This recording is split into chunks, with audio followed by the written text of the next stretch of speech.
G'day folks, thanks for joining me for the first episode of the Booster Pack, a new interview web series that I, Rands from CCG History, will be conducting with industry professionals from throughout collectible games history. In today's very first pilot episode, I am joined by three of AEG's finest. Todd Rowland, Vlad Orellana, and of course their CEO, John Zinser. Now, if you don't know AEG or Alderac Entertainment Group, they make a ton of box board games nowadays. Things like Smash Up, things like Thunderstone. You've probably played them or recognized their logo if you've ever been in a board game hobby store. But decades ago, what they were known for is as a CCG powerhouse. They put out a whole bunch of different games, including Doomtown, including 7th Sea, including Warlord, Saga of the Storm, and perhaps definitely most famously, Legend of the Five Rings. Now, today we got together initially as a celebration of Warlord CCG. Unfortunately, our interview ran long.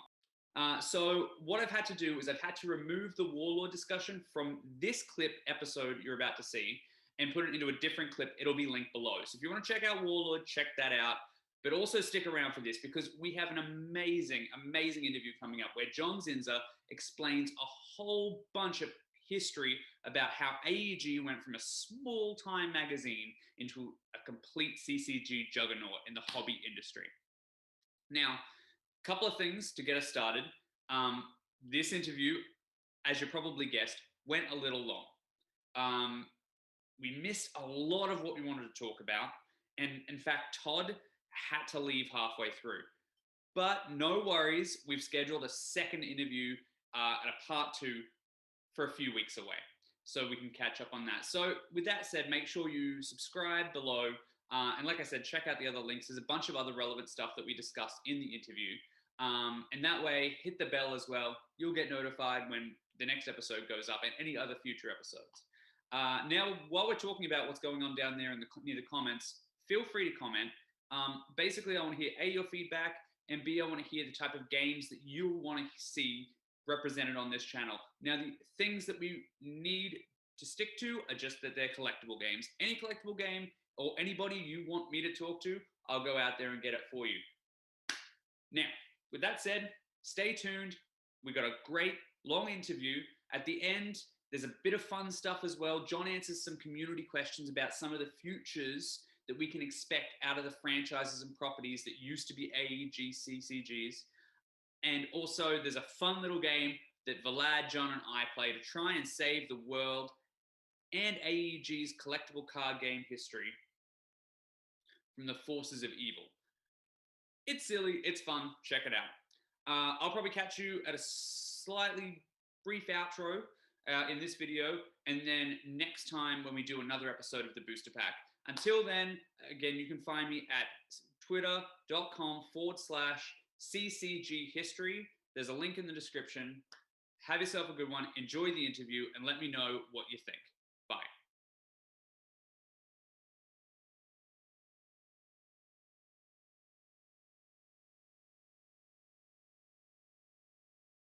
Hey guys, welcome to the Booster Pack.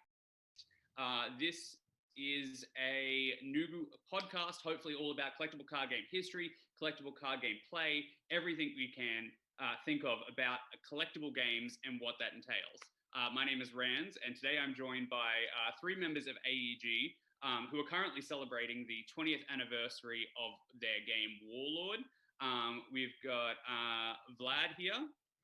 He works for AEG. Hello.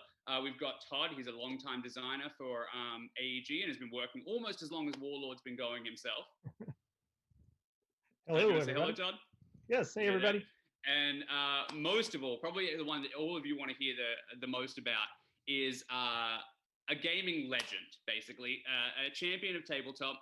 You've probably, if you've played a board game in the last 10 years, you've probably played one that has been made or passed through the hands of this individual. Also relevant to us, he's probably been more responsible for as many collectible card games as any other, at least English-speaking person. And that person I'm talking about is John Zinser. Hi, everyone. Yeah.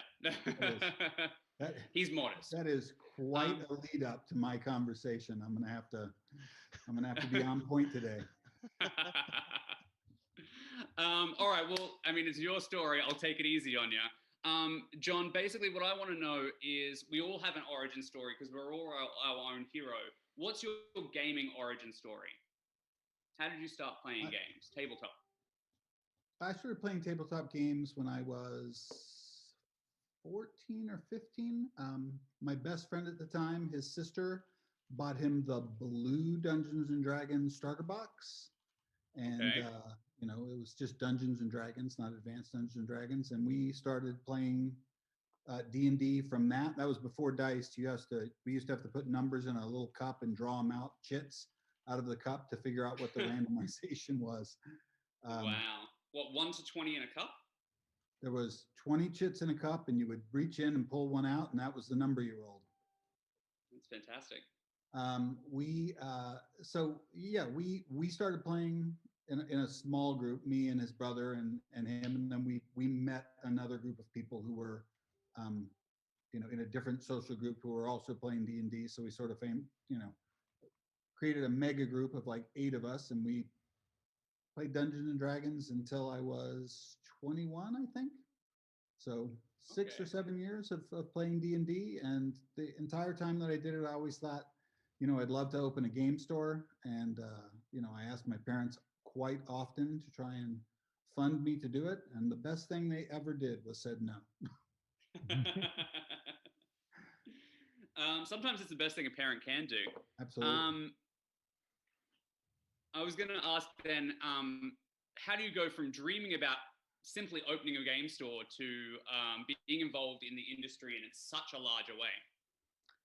It was a complete serendipitous accident. I went to college, I opened pizza places,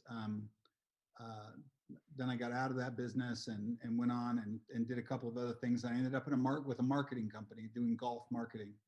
And I was on a business trip to Myrtle Beach where we were, selling advertising, and I ran out of business cards and went to a small print shop to get more business cards printed.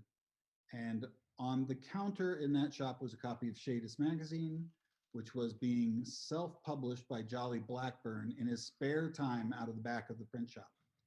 Wow. I took the magazine back it was free copy, so I took the magazine back to my hotel. I read it, and I was an immediate fan. I ended up spending quite a bit of time sort of hanging out with Jolly while I was on that trip. And when I got home, I showed the magazine to some of the guys I used to play D&D with, and one of those guys said, we should try and make a go of this. We should see if we can help this guy publish his magazine. And so So somebody else came to you with the idea. No, we went to him. We brought the magazine. It was literally, it was a true small press. In fact, hold on for just a second. Go grab a copy. I mean, I've seen them, but I love them. He still have them. He still have them. If he's got an issue 10, I need that. There you go. The Shadis? The Shadis, yeah, I'll take a 10. It's got that. Well, that'll come up later. Let's stay chronological. It has the list, right? The first magic. Yeah, it's got the list, but we'll talk about the list in a second. Maybe we can skip over that if we're going to be short on time. Yeah, I've got props. I'm unpacking my gaming supplies, and I found a Shadis number 2. That's a Shadis number 3. I mean, these are literally just printed on a press in the back of a fanzine, really. It is a super fanzine, yes. And Jolly was doing, I think he was doing about 100 or so copies, and he was sending them out to all the game companies, when he would publish a copy. And when I met him, he was on issue number 5 or issue number 6, and I owned a marketing business. I sold marketing. So I called a number of game companies before I called Jolly, and I said, hey, how come you're not advertising in this Shadis magazine? And they're like, oh, we get Shadis magazine, but it's too small.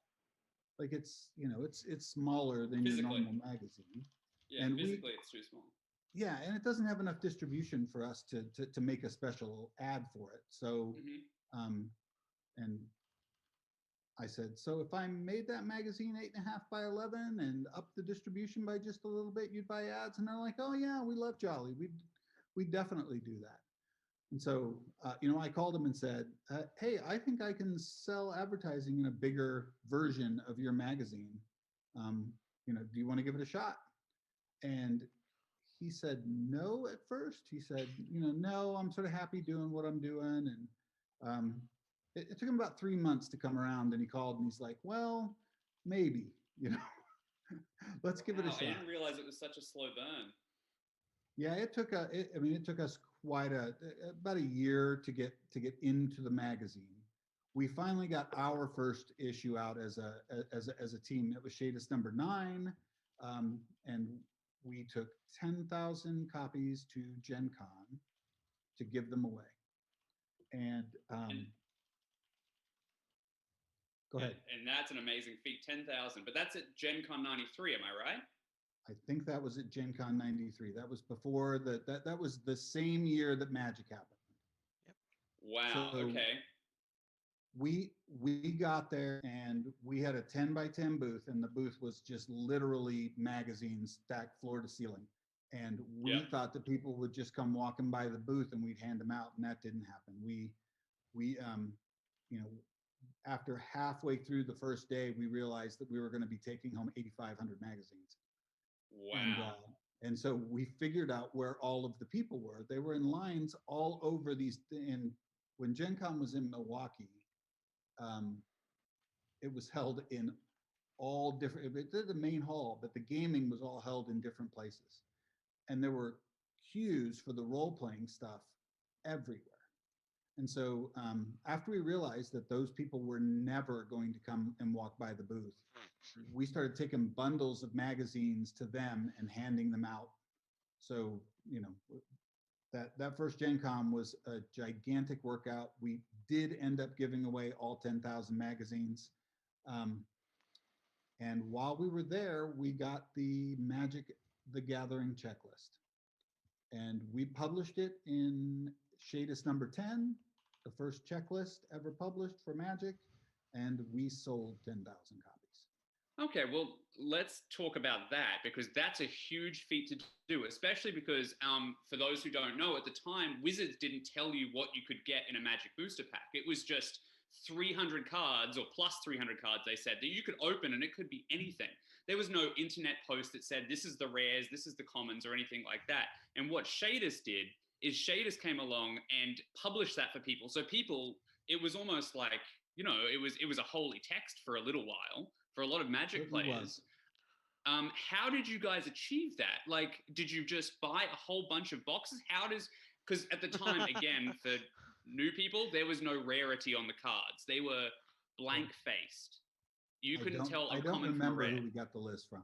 I know that it was. I know that it was. I know that it was a complete and good list, but I think we got it from somebody at Wizards of the Coast. It was just there wasn't any magazines other than Dragon covering the gaming industry at that time. And so I don't think anybody had ever asked them for a list. Like, wow. Which is interesting that they gave you that, because they at the time, their marketing strategy was, we're going to stay mum on this whole situation, right? But that's fantastic, obviously. Pardon? To tell you the truth, my memory is not that good. I don't remember how we ended up with the list. I'm just really glad we did, because if we hadn't published that list, we wouldn't be having this conversation. I just hope that you're right and he has all those boxes of Magic somewhere else and he doesn't remember. Well, if he stumbles across those, that's a small, not even a small fortune anymore, a massive fortune. Yeah. Okay. All right. Well, so we're at 93. And then let's assume, okay, so you're publishing Shadis, but at some point, magazines and collectible card games aren't the same thing. So something's got to change there. What changes? So we were selling, I was selling advertising, and one of the guys I sold advertising to was my good friend Ryan Dancy, who's now, who took a long and winding journey, but now he's back to being AEG COO. He's running the company for me.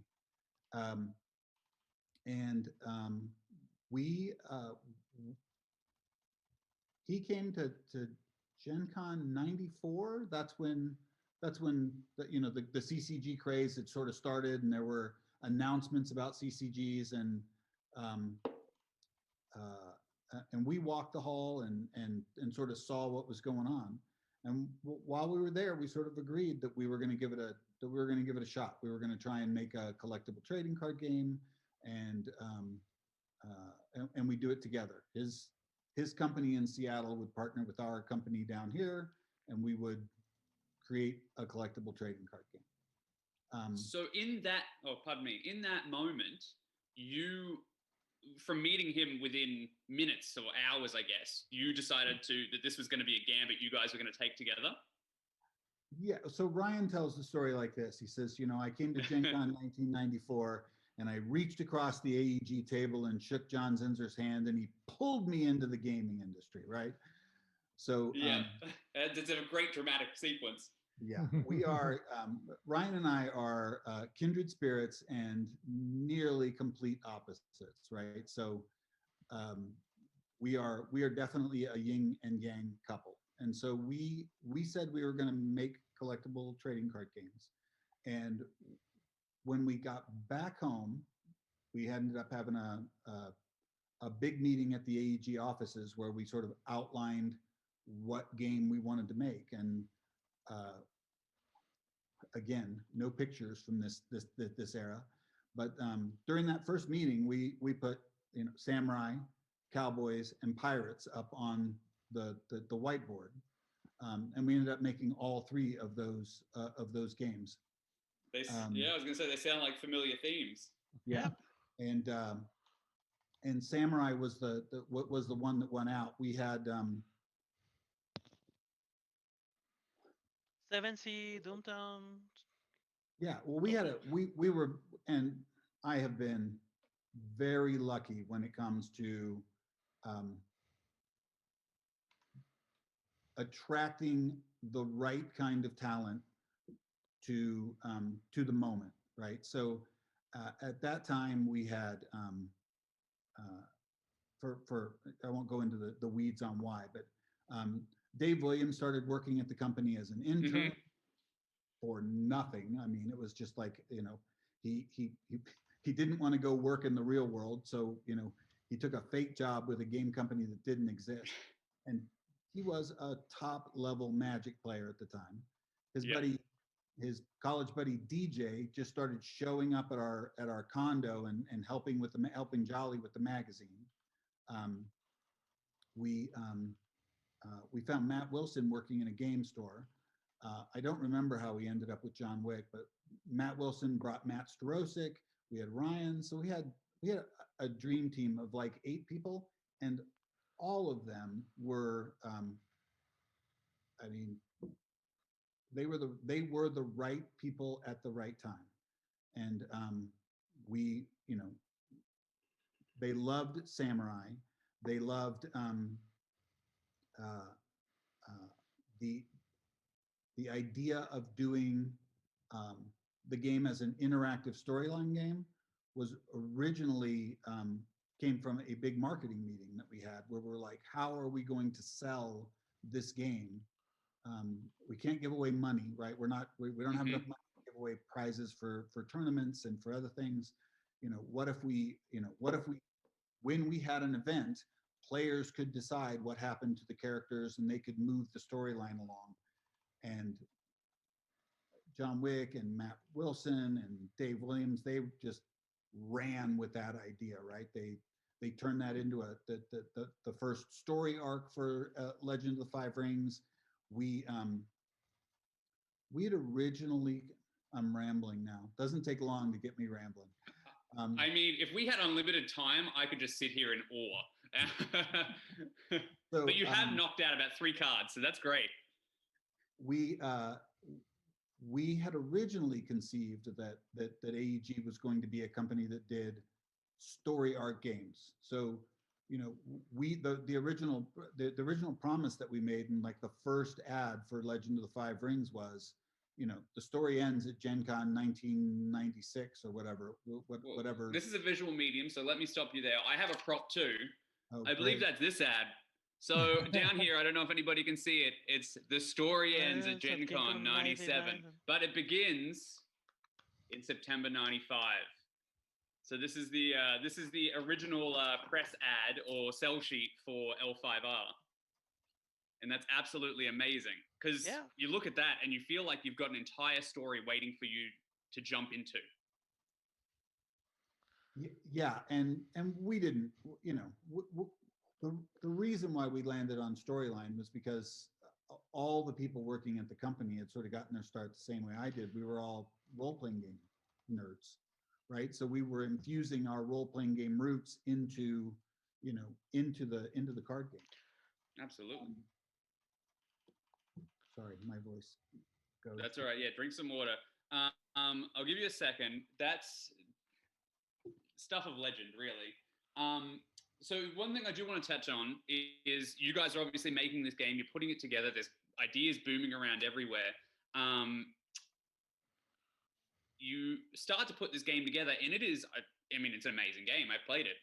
It's fantastic, and it's so different and original. Like every other CCG that was on the market at the moment, we're sort of missing over the fact that while you guys are doing this, there is literally that GenCon 94 you mentioned, a third of the products announced were collectible games. Yep. And the following year, 45 hit the market. It was a deluge, if you will. But all of them, almost all of them, felt like they had a very close tether to what Wizards was doing with Magic the Gathering. But L5R doesn't. And I think that that's part of its success, as well as its story and its ability to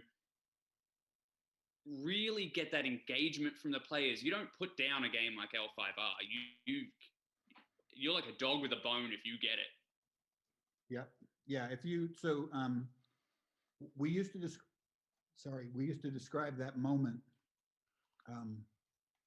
We got most of our players either through sampling decks to them or by just doing one-on-one demos, and we all, and Todd, Vlad, me, like all the staff from we've given thousands of demos, and you can tell with L5R, Warlord, Spycraft, 7th Sea, Doomtown, there's always a moment during a demo where you realize if that person's going to become a customer for life, or if you're moving on to the next person.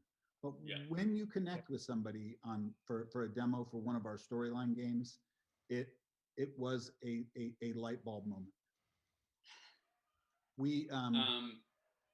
So you said there were 40 some games that came out that year. Correct. Every one of those games made a bucket load of money. It was literally like turning on a printing press for money. And we had a crap ton of orders for Legend of the Five Rings. And then the first crash happened. John. And we went from, we started getting phone calls from distributors who were like, well, you know, we're not going to take 300 cases of product. We're going to take 270 cases of product. And we were at the printers at the time and weeks away from actually getting the game out. And we watched our orders drop from a few thousand cases all the way down to 800 cases, which was not even close to enough to pay the printer bill and the debt service that we had created during the creation of Legend of the Five Rings. Our company drove up a lot of debt, a scary amount of debt, and that put it can't be cheap with all those art and all that story. Absolutely.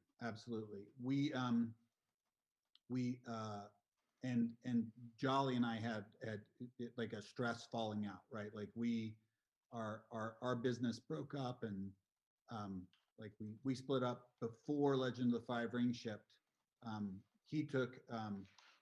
He took Knights of the Dinner Table, which he is, you know, now famous for as the thing that he was taking with him, and we kept Legend of the Five Rings and all of the deck.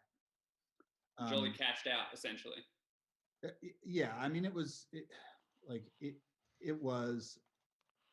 at that time it was a nightmare. There's a happy ending to that story, which hopefully yeah, it was not a pretty breakup.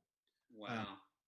So that had happened, and we were still publishing Shadis magazine, but we were only sort of publishing it to stay in business at that time, right? Like, it was our only source of revenue, and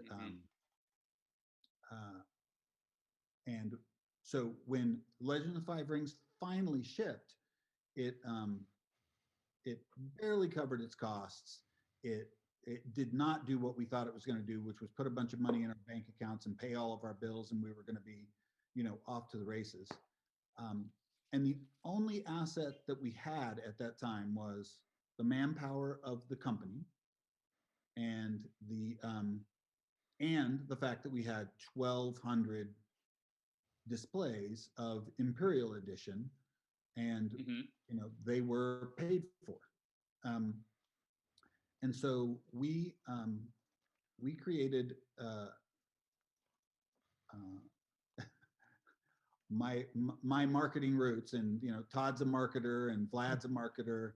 Like, we think about our products not just about how to make them great products, but we also think about what the message is going to be to the fans, to the stores, to the people who are actually going to be buying the games. And out of desperation, we created what we called the Guaranteed Demo Program.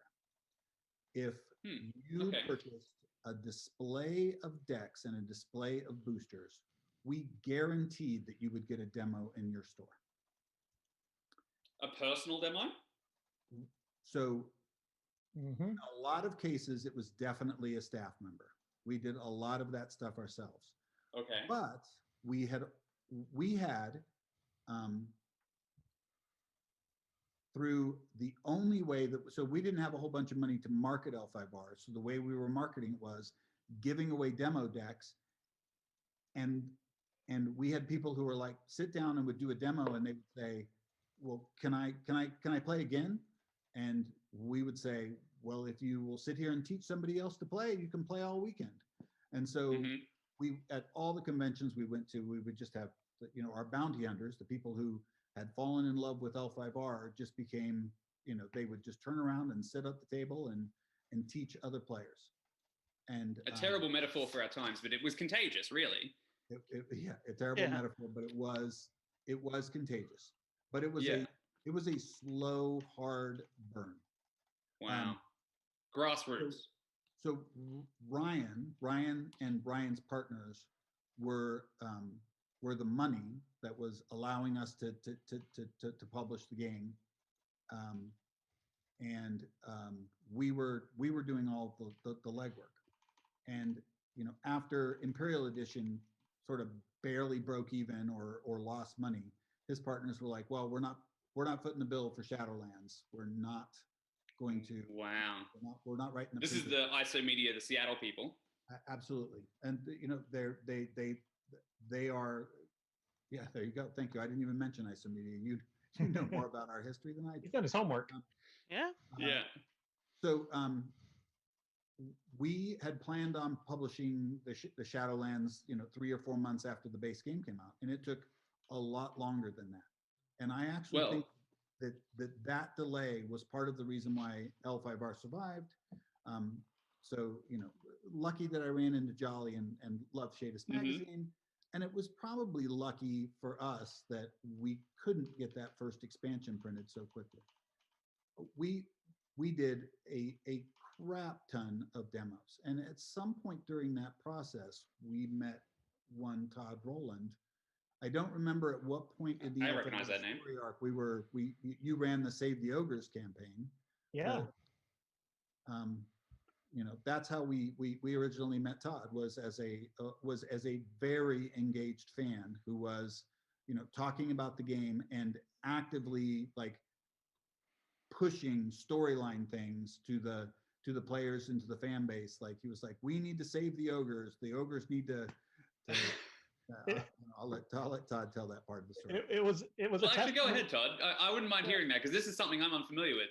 It was a testament to the wide playground that they had created in this storyline game, because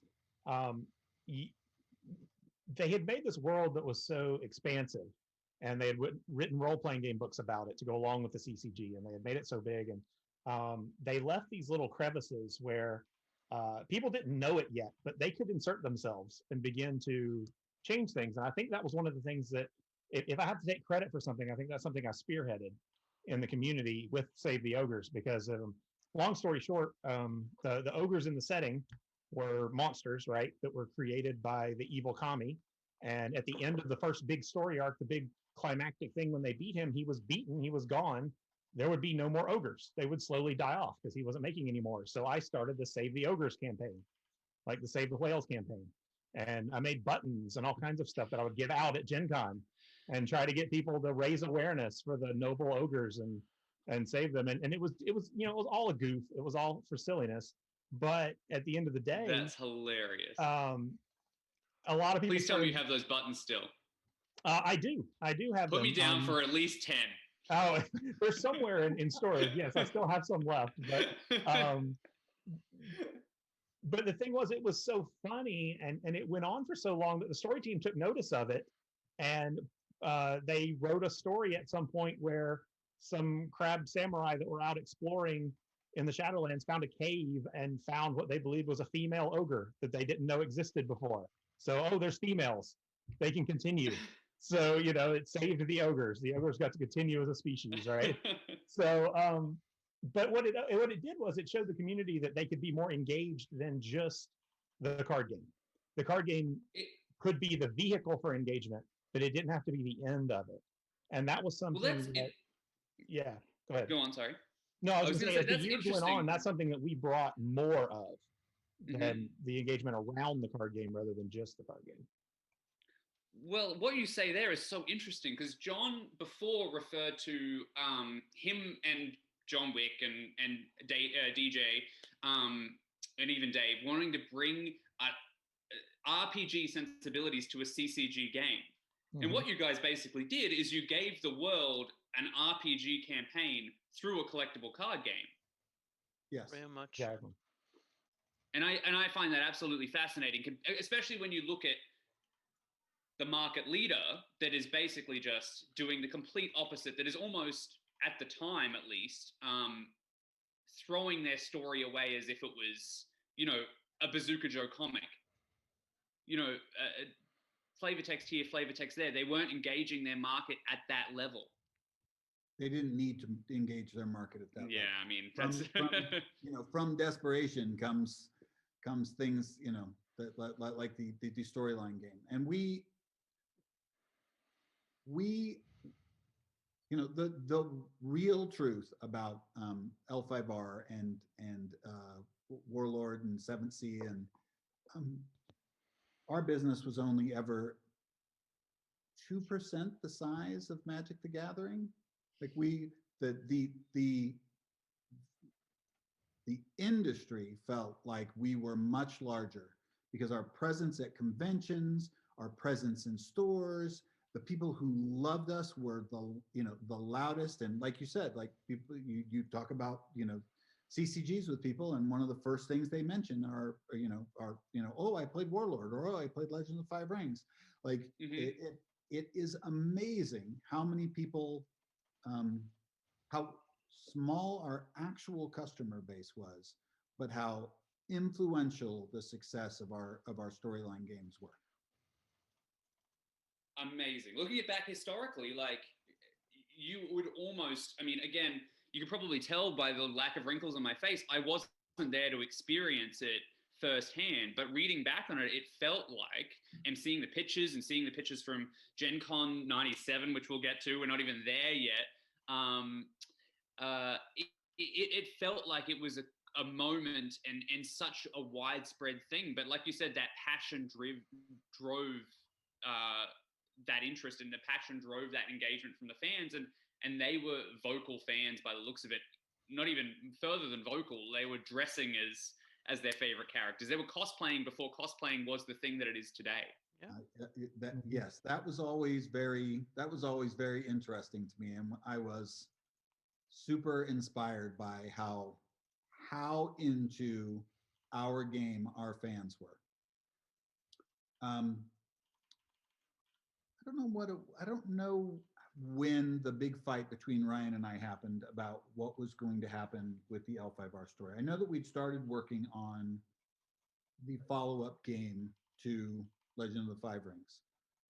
And we were at this point, at this point you were deciding that the idea was that L5R would cease to exist after GenCon 97, and this new game would take its place. Yes, we figured that those fans would port themselves over into the next storyline game, and it was, whether it was cowboys or pirates or whatever, they would just come along for the storyline ride. Mm-hmm. And we learned that it's that making a great game is really tough, and so it wasn't like we just went, oh snap, we now have the 7th Sea game, or we have Doomtown and it's done. Mm-hmm. We had good concepts for those games, but getting them to click into place was definitely taking longer than it should, than we would have liked for it to. Mm-hmm. And at some point, Legend of the Five Rings was getting, blowing up, and we I had a conversation with Ryan where I said, I don't think we should kill L5R at GenCon. And he was like, no, like it's right there on that ad that you just showed us. Like the story ends at GenCon 1977. And 1977. In concept, that is a really good idea, Ryan, but we don't have the next game. It's bold. We don't know. We don't absolutely know that all of these like rabid fans are going to transfer over to the next game that we do. Well, just because somebody likes a Cantana doesn't mean they're going to like a six shooter. You know what I mean? Absolutely. And I said, we're just, I mean, it isn't even, it's just now starting to catch fire. I mean, with Crimson and Jade, and like, we were like, oh, we're now finally selling reasonably good print runs of this card game. And so we had a knockdown drag out fight, and I won that fight. At this point, are you still working separately? Are you still in California and he's still in Seattle? I'm still in California. He's still in Seattle. He used to fly down to the offices on a pretty regular basis, and so he's not writing curse words on a thing and faxing it to you or anything like that. No, definitely not. And he was, he would come down to California, and he would just come down and just rattle the cage of everybody and be like, oh, that's not good. That's not good enough. What are you doing with the story? How come we haven't taken care of this thing? And then he would leave, and he'd be like, okay, I just shook up the bees for you, and now you get to deal with it. I'm like, great, Ryan. Right. And they all come to you about it. Absolutely. And I'm like, well, is he wrong? Like, I would say, is he wrong? And they'd be like, no. And I'm like, okay, well, just go fix it. Interesting. So we got to the Day of Thunder. We got to GenCon 77 and 97. 97. Sorry. Five, sir. I do have GenCon 77. You're still playing with Gary Gygax. Yes, absolutely. That's where my brain is. So we got to GenCon 97, and we sort of went all out. We got clan T-shirts made that had the clan Mons on them in the clan colors, and the event had grown to a size where we had our own big gigantic room where we were hosting the event, and we were on top of the world. There were hundreds of players that showed up for that event, I think. And some say 306, some say 210. I mean, I've seen some numbers, but it's a lot. There were a lot of people. And they all had bought their clan shirts, and it was like a rainbow running around that room. And Yep. you know, that first night, the day that the event started was I don't know, maybe my best day in the history of all the years that I have done this. Wow. We had somebody get up on a chair and do chants for all the different clans, and you know, they would go crab, and the whole room would go, and we did lion, and the same thing, right? And then the guy that was up on the chair is going through all the factions, and he goes, Yoritomo or Mantis, and it was like dead silence. And he goes, Mantis, and this one kid steps forward. I always get choked up when I tell the story. This one kid steps forward with a Mantis logo on his thing, and he goes, Yoritomo, and he got a standing ovation from the entire room. That's amazing. Awesome. Oh, John, you're gonna make me tear up. It tears me up every time. So oh no. There were some amazing things that happened in that first round. We had two Dragon Clan players play each other, and they left the room to play their match because It was Naga. Oh, sorry, it was Naga that left the room. So Naga's left the room, and they said, you know, we said they were facing against each other, and they're like, we settle our differences in private. We don't do it, you know, in public. So they because that's what the storyline had said, right? Yeah. That was the story of these characters. These people would not let a judge sit in because their characters that they were role playing, essentially role playing, wouldn't do that. You know, like this is like a GM taking someone out of the room to give them secret information. It's amazing that you brought this sensibility, this thing that everyone said collectible card games are going to destroy role playing, and you brought that element to collectible card games. Yep. Guys, I need to tell you that we're at 4:50, and we haven't still talked about Warlord. Oh my God. And Joe knows that I'm very excited about this story. Yes, I want to get to Warlord too. But we need to talk about Warlord. So sorry. Well, John shouldn't be telling me sad stories that I'm getting emotionally involved in. I understand. I'm going to wrap up the Day of Thunder in a bow real quick, and then we'll talk. Okay. Thank you. So that director's cut. That Mantis player ended up playing against Steve Swarner, who was one of the best L5R players at the time. Mm-hmm. And I was walking around the room, and I saw Steve, and he had this like horrible look on his face, just like he was just getting killed by this Mantis player. And like there was a little break in the action. I put my hand on his shoulder. I'm like, Steve, is everything okay? He's like, yeah, it's fine. And sorry. He said, I don't want to be the guy that knocks this guy out of the tournament. The one guy, the army of one. Yep. The army of one. Army of one. Wow. Okay. So,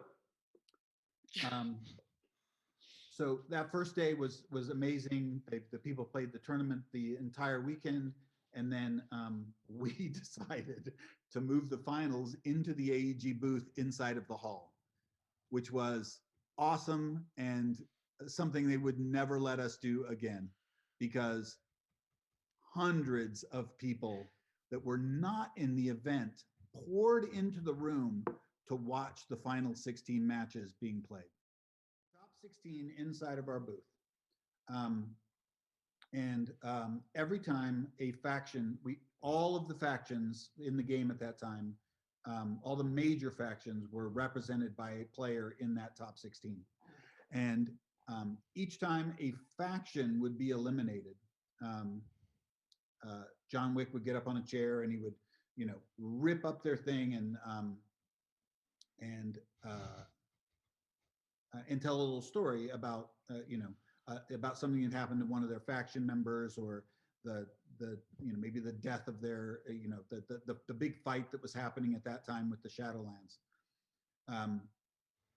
And at some point, I don't remember if it was the round of when it was, but in the round of 8, I think it was, the Shadowlands player was eliminated. The final Shadowlands player was out of the thing, and John Wick was able to announce, there will not be 1,000 years of darkness, right? Like if the Shadowlands had won, that was the deal, right? There would be 1,000 years of darkness inside of Rokugan. So just for those who are watching, the Shadowlands is basically the evil invading the land that L5R lived in, and the symbolic nature that John here is talking about is the fact that this player who was essentially playing for evil had been defeated. So everybody in the hall realized that there was no chance that evil could win. Whatever happened was a victory for the game and was a victory for the clans around them. Yeah. Sorry, John. Go on. So the semifinals was 2 Phoenix guys and a lion and a crane. Mm-hmm. The Phoenix guys were playing against the crane was playing the Phoenix and the lion was playing the Phoenix. Yep. The lion and the Phoenix ended up winning those matches, and so John did his thing with the Phoenix Mon and said some things, and one of those players jumped up on a chair and took off his shirt, and he had a Shadowland shirt underneath it, and he said, "I am the corrupted master of Earth." Fire or Earth. I am the corrupted master of Earth. Had I won GenCon, there would have been 1,000 years of darkness. Oh my God, that role playing, right? Like that secret Absolutely. information, unbelievable. That this game happenstance brought that into the community. At that moment, Ryan reached over and gave me a big hug, and he said, "You were right. There is no way we could have ended this game. This is awesome." And the finals, the finals, Lion beat Crane. The final story was a combination of them working together to stop the corrupt Master of Fire and end the Shadowlands curse. We kept one of our big promises in L5R. And I think that one of the reasons why people fell in love with it was because we weren't afraid to kill characters that you love. The samurai promise was not that your characters would live forever. It's that they would get a good death. And we would constantly have meetings, and we would talk about the story and the death of certain characters. And sometimes people got a good death, and sometimes the fans complained.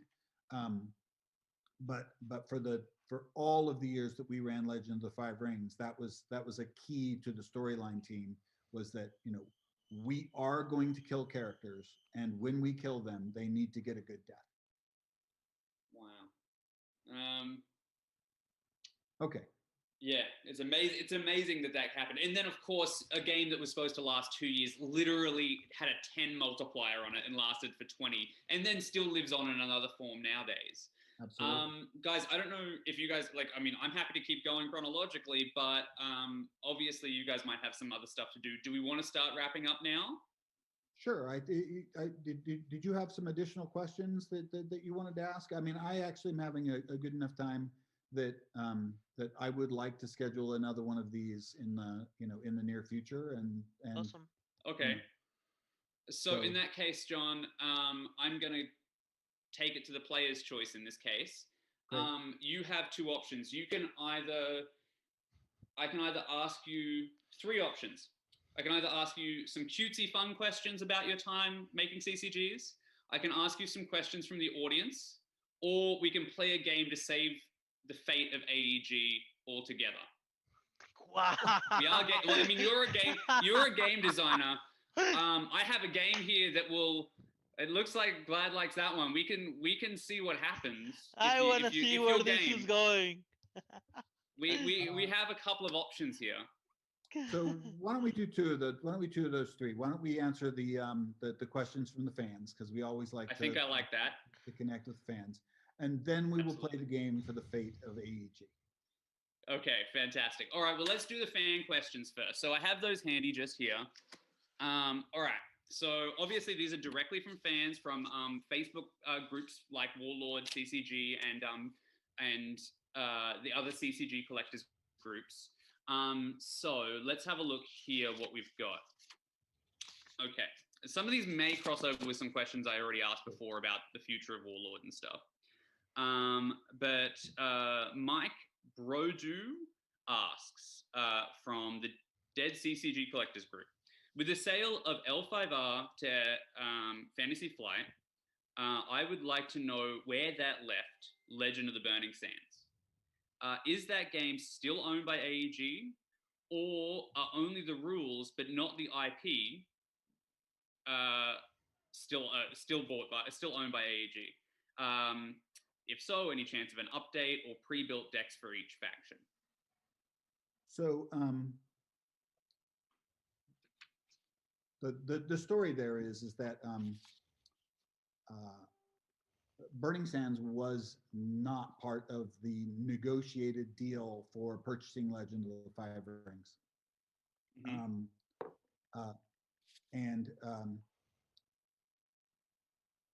But we made sure that was rectified because they were buying the entire universe, and Burning Sands was part of that universe. It had crossover characters and other things, and so all of the IP that was associated with Legend of the Five Rings lives with Fantasy Flight at this point. Okay. As far as the game mechanics are concerned, you can't copyright game mechanics. Yeah. But we would never do anything with game mechanics we had sold to another company without their express permission for us to do so. Okay. Well, that definitely seems like a story for another time, because there are some threads I want to pick up there. Obviously, Legend of the Burning Sands has, for those who don't know, has a life beyond the game itself. It actually featured in a movie and stuff like that, but we will hit that hopefully at another session that we can talk about. So another question is Greg Wright wants to know, any chance of some of the original art from AEG that AEG has held coming up for sale at some potentially distant point in the future?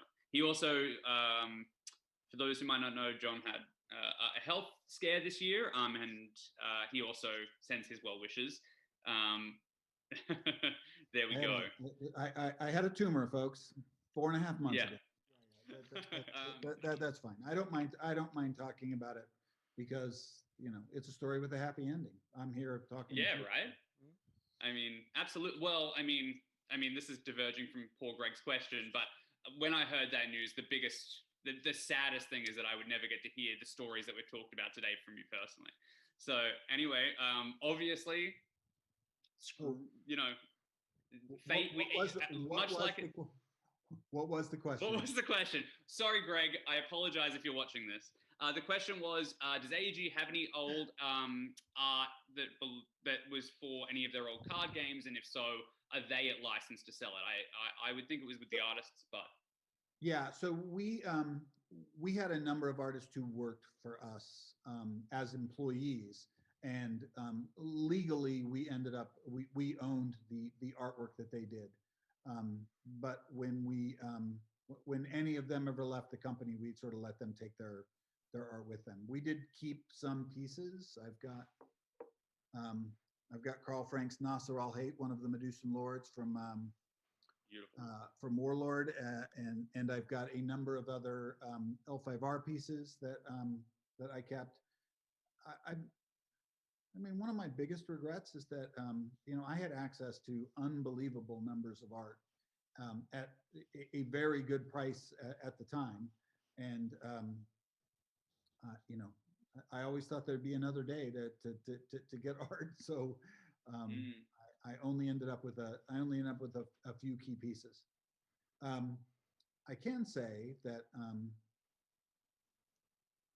one of the artists who made it possible for us to make collectible trading card games was my good friend Bill O'Connor, who is no longer with us. He has passed away.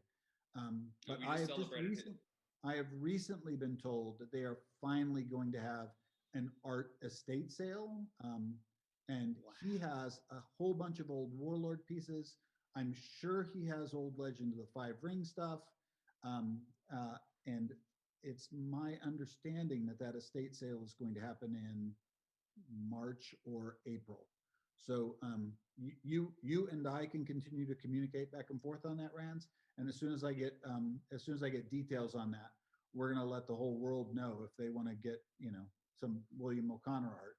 And I will wax poetic about how awesome he was at doing collectible trading card game art, because he was a master. Did more pieces than anybody has ever done for our company. So I do know that there is art that's going to be available, but not from us. Well, for anybody interested, I've just on the 31st of December, if you type in O'Connor and at CCGHistory, the account celebrated the anniversary of his passing, the 3rd year. And there's some great pieces that I've selected to put up there as well. And same for a couple of other Twitters I run and stuff. He was an amazing artist. And to hear that possibly that people may have been able to get his art now that never has been available before is absolutely a fantastic boon for the community and for his legacy. Yeah, I know that. There are some pieces that I definitely would like to put up in our house, and so if they are available, I'm definitely going to bid on them.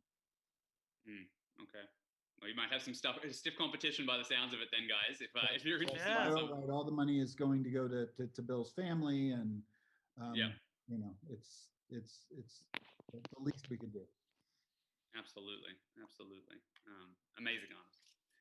Okay, so back to fan questions. Here's another one. I hope I'm pronouncing this correctly, but from Stefan Desjardins. And he wants to know, now that AEG is focused on board games, is there a chance that any of your old CCG licenses might reappear as a boxed board game? Yes, there have been some pitches internally for that.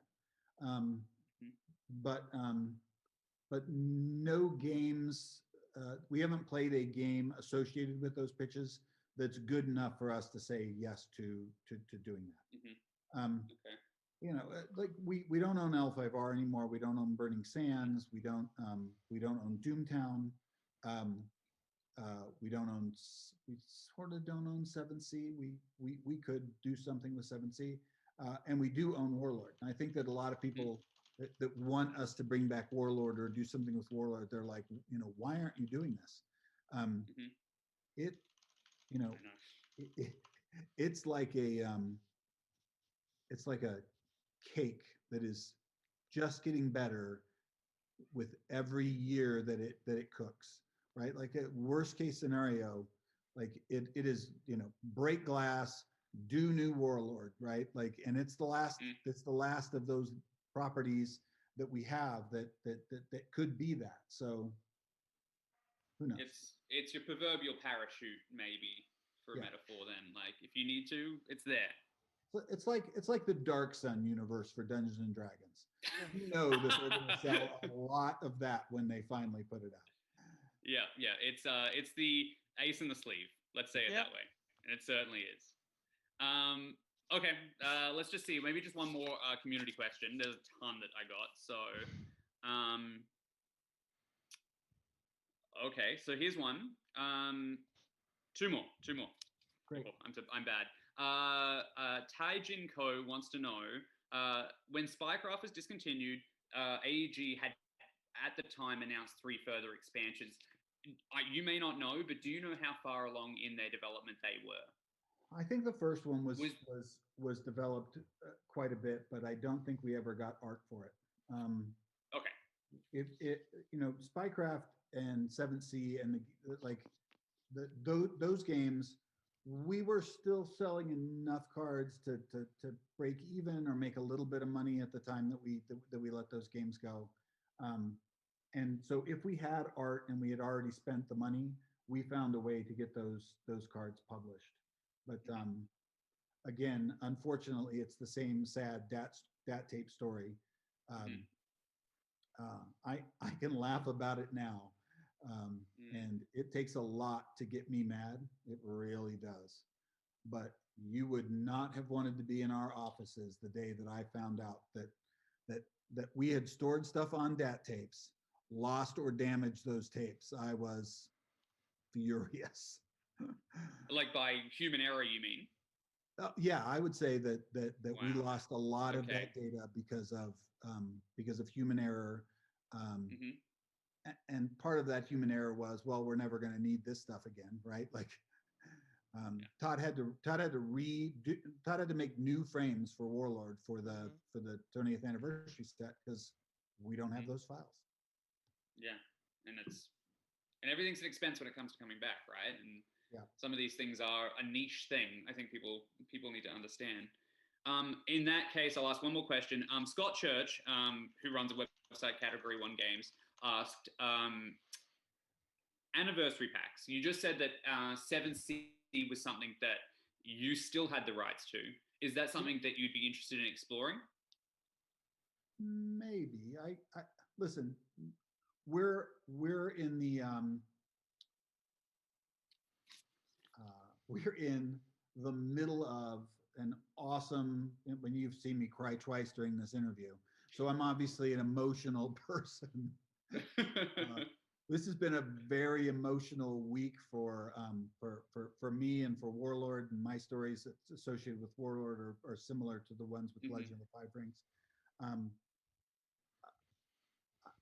I am smart enough to know that I'm not supposed to make decisions or promises when I am this emotional. Like because everything sounds like a good idea to me today.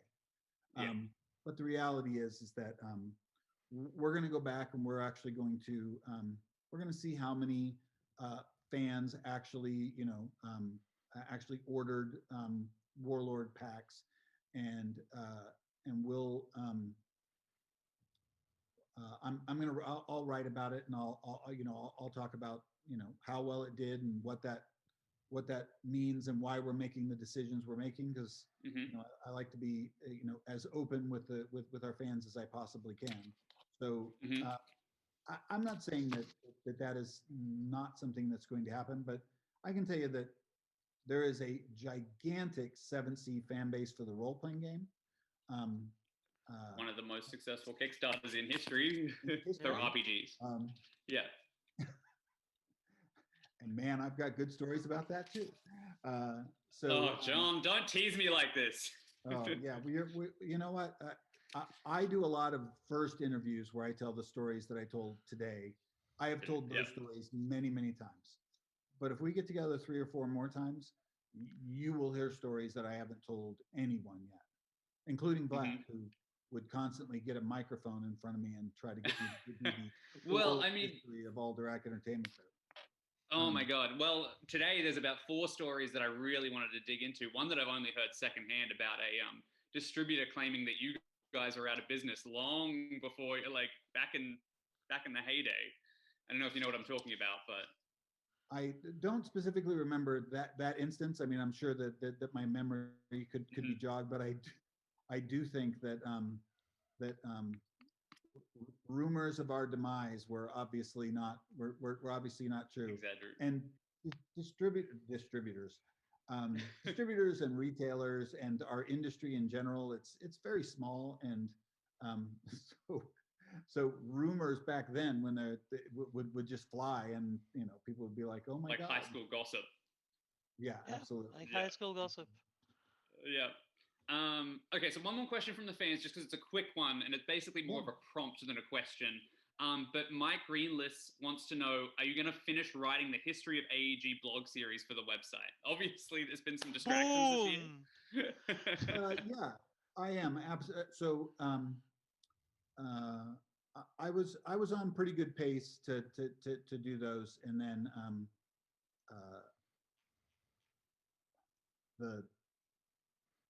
I didn't realize that I had the tumor thing going on, but there were a number of months where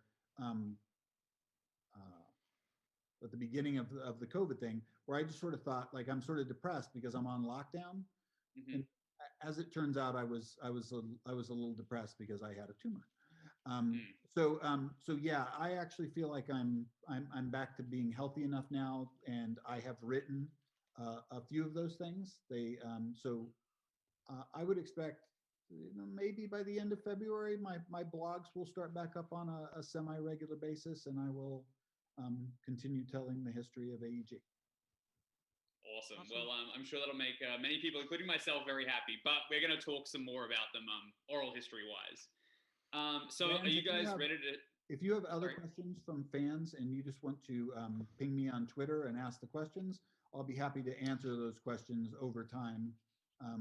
Absolutely. To get them out there. Absolutely. There's a handful more left that I selected out.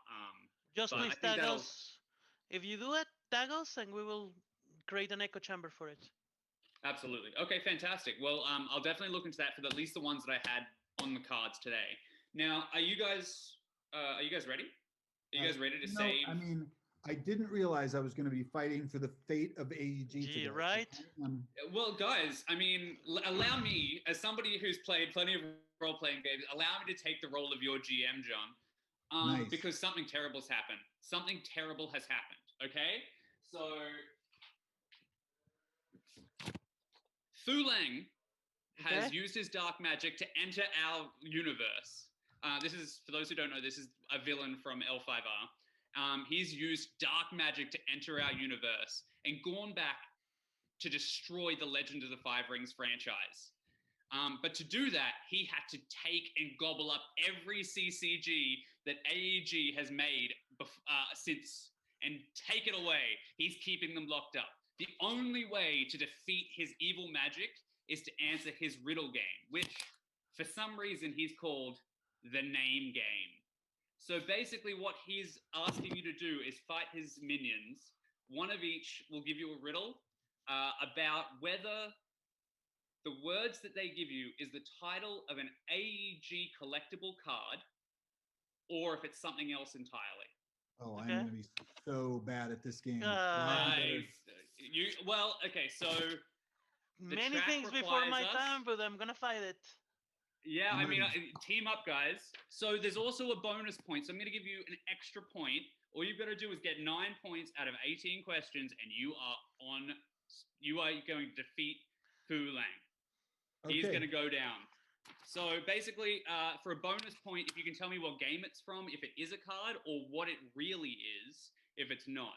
So let's start the name game and defeat this evil. So my first name I want to give you is Argus Hammerfall. Is that a card from an AEG CCG? Yes, it is. It is from Warlord. He is a dwarf. Yeah, he's a dwarf from the first set of Warlord. That is absolutely correct. So you guys just got back. I only know that question because I saw an ad with him on it as part of the... I gave you that one. I thought we'd start easy, huh? There we go. So you basically just reclaimed Humalians as a CCG back into the AEG. Oh God, Humalians, that was so... Okay, so... Don't worry, they get better. They get better. At least, you've got something. All right, so the next one is Touch of Death. Is that an AEG CCG card? That was a spell from Legend of the Five Rings. Costs 8 gold for a focus. What's it called? Touch of Death. Touch of Death. Limited, destroy target character. Yeah. That is an L5R card. Yep. Okay, fantastic. You are correct. It is a spell from Imperial Edition. Excellent. Okay. So what I'm going to do is I'm going to throw it to John first, and then you can throw it to Vladimir for help. Oh, right? Sure. You're the phone a friend because you seem encyclopedic, Vladimir. I mean, I don't think Fu Lang was expecting you to come along to be, be his. So all right. So you guys have. Yeah, go ahead. Sorry? Go ahead. No, go all right, ahead. So you guys have 4 points, and you only need. Let's see. 8. Let's see if we can get along the line. Yeah, and they need 8 more. Let's have a look. 8 more stops along the track. Okay, so the next one is Fist Full of Dynamite. Well, there's only one game that could be for if it was an actual card, but I'm gonna say I don't think that was a Doomtown card. You are correct. It is a 1971 spaghetti western starring Rod Steiger. All right. All right. The forces of evil don't stand a chance against you guys. All right. So you're at 5 points. So you're getting there. You need to start pushing out the names from Humalians, and you will see how we fail. I took it. Sorry, I didn't, but Fulang obviously missed that one. You know. Good. Okay. So the next one, Way of the Daimyo, was that a card by an AEG CCG? Well, I know it was a role-playing game book, but I don't know if it ended up being a card. I think that we took the RPG books and we used those covers on cards. So I'm gonna say yes, it was an L5R card. It was an L5R card. Vlad, do you have a different answer? I think it was one of the books, but I don't remember being a card. And so I will go. It was one of the books. You guys got it as a book. It was one of your role-playing game books, and you nailed it. So I'm gonna give you the points on that one as well. It should be somewhere behind me, actually. Okay. Okay, so Grimy Stubbs. Was Grimy Stubbs an AEG card or not? Character card, I guess. I do not recognize that name, so I'm going to say no. It sounds like the type of name that we would put in either 7C or Doomtown, but I'm going to say no. I do not know that character. Me neither. Nope. Okay, so it is from 7C. John was right, but that is one for the forces of evil. AEG was the fate of AEG still hangs in the balance. Okay, so the next one is It's a Trap. Was It's a Trap a card from an AEG CCG? Yes, it was a card from an AEG CCG. It might have been a card from multiple AEG. Yeah, actually. Yeah? Can you name a CCG or multiple if you think it was the case? Well, I'm pretty sure it was an L5R card, and it might have been a 7C card as well. And I think it was a card on a Smash Up. Oh, guys, yeah, it's definitely in Smash Up. So it's very true, right? Yeah, you guys nailed it, and John got both the games that it's in. That's fantastic. It's the only double true card of the day. I mean, what is going on? AEG is basically saved as it is. Okay, Duct Tape Deathmatch. No. Is Duct Tape Deathmatch the name of a CCG, a card from an AEG CCG? I do not think so. No. Duct Tape Deathmatch appears in Initial D CCG, which are licensed. Oh, you know what? I love that game, but I don't remember all the cards in it. Just a quick screen. The Smash Up card. Oh, there we go. That's the Smash Up one. And if anybody hasn't played it, they haven't been in a hobby store in the last 10 years. But Smash Up is AEG's shuffle building game, which I definitely want to talk about at a later date. And we just did something new with the OP and Marvel, right? We just got out Smash Up Marvel. If you haven't checked it out. Yeah, Smash Up now Marvel is available, so obviously licensing is open for it now. So there is a world of possibilities that you could shuffle together Marvel's Captain Marvel and Samurais. It's going to be amazing. And Princess. Okay. So Book of the Five Rings, is that a card from an AEG CCG? Book of the Five Rings. There's only one CCG that it could be from, but no, like that, I'm going to say no. I'm also going to say no. That's a Miyazaki book, but it wasn't really a card at any point in the game. Correct. It was never a card, but it is, of course, a famous Japanese text from the 17th century. Yeah. Okay. You guys are. I mean, I wouldn't be surprised if you guys have saved AEG already. Actually, I stopped counting because you were doing so well. Okay. Just quickly, Recurring Nightmare. Is Recurring Nightmare one? It's a magic card. Yeah, I'm going to say no. I'm going to say I don't think it's I don't remember that as a card in an AEG game. It's a magic card. 1 black, 3 more enchantment. I mean, that's just going to destroy the evil forces as it is. Yes, you're correct. It's a magic card. It's a famous magic card. Yep. What about Greased Lightning Pill? What? Greased Lightning Pill. Is Greased Lightning Pill, I'm not going to sing for you, is Greased Lightning Pill a card from a CCG that AEG published? Sounds like Doomtown. That sounds like a trick question, so I'm going to say yes, that it was a card in Doomtown. I'm not sure. And you would be right. Yeah, absolutely. You would be 100% right. Okay, William Will Turner. Yeah, that was a card. No, it was from Pirates of the Caribbean. Okay. It was not a new Fantastic, Doomtown card? John. Okay, good. It was not a Doomtown card. I think there was a character called Turner of some sort, but I don't believe it definitely wasn't Will Turner. Yeah, but it was Will Turner from Good Pirates. pickup on Orlando Bloom's character from Pirates of the Caribbean. Fantastic. All right, we're in the home stretch now. I think AEG's fate is safe. I think evil's almost been relinquished. Okay, so Battlefield of Shallow Graves. Is that a card from AEG? Yeah, sounds familiar. Yeah, terrain, 1 mana, get bonus. Yeah, not mana, but focus. I was gonna say, did you just say mana? No, Oh my focus. God, I'll edit that out. I got my CCGs crossed at some points, but not that bad. Yeah, and I said mana. Okay, all right. Second last one, penultimate question. Trampled Underfoot.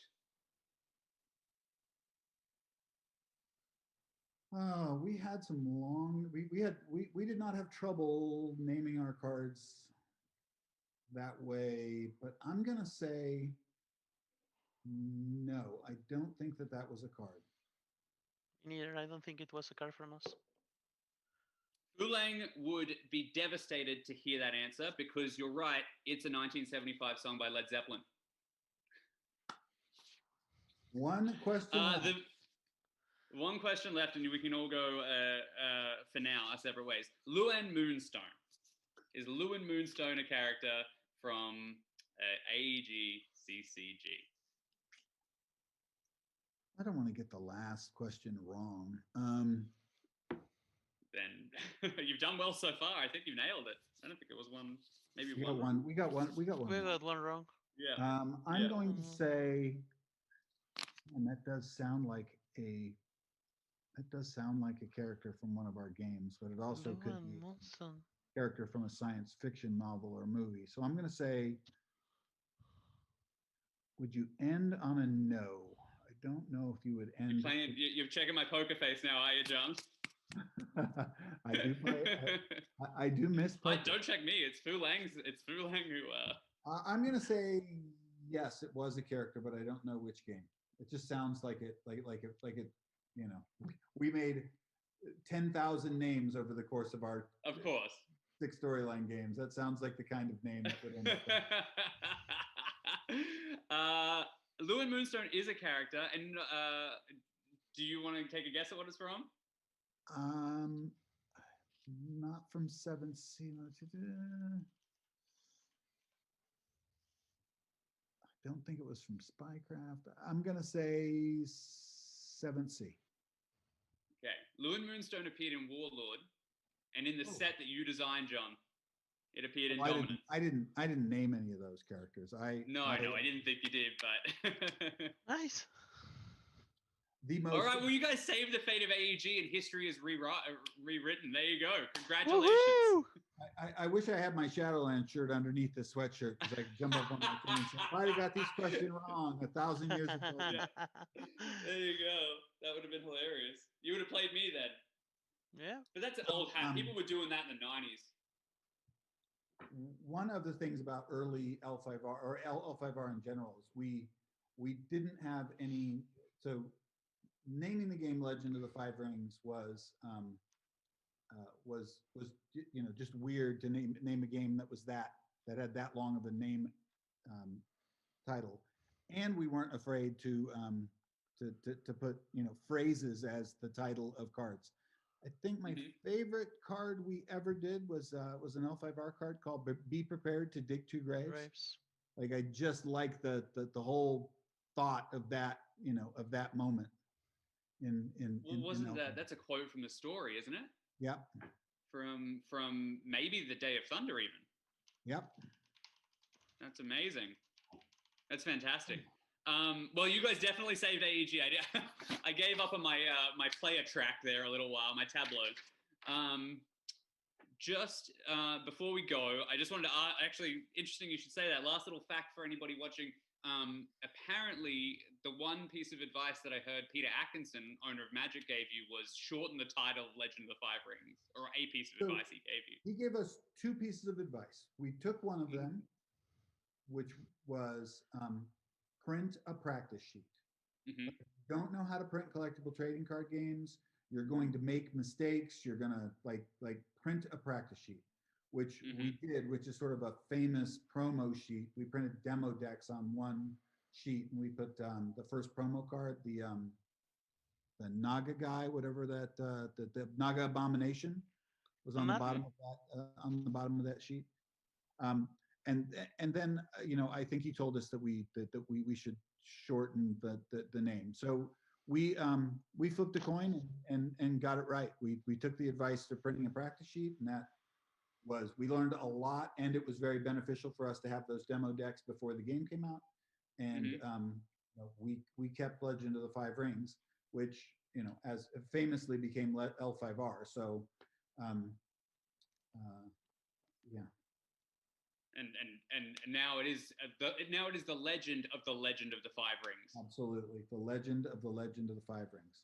Yep, absolutely. So that's what we've been talking about today. And we will get back. There's so much stuff I didn't ask you. I didn't ask you about getting pulled over on the way to GenCon by police. I didn't ask you about a whole bunch of stuff.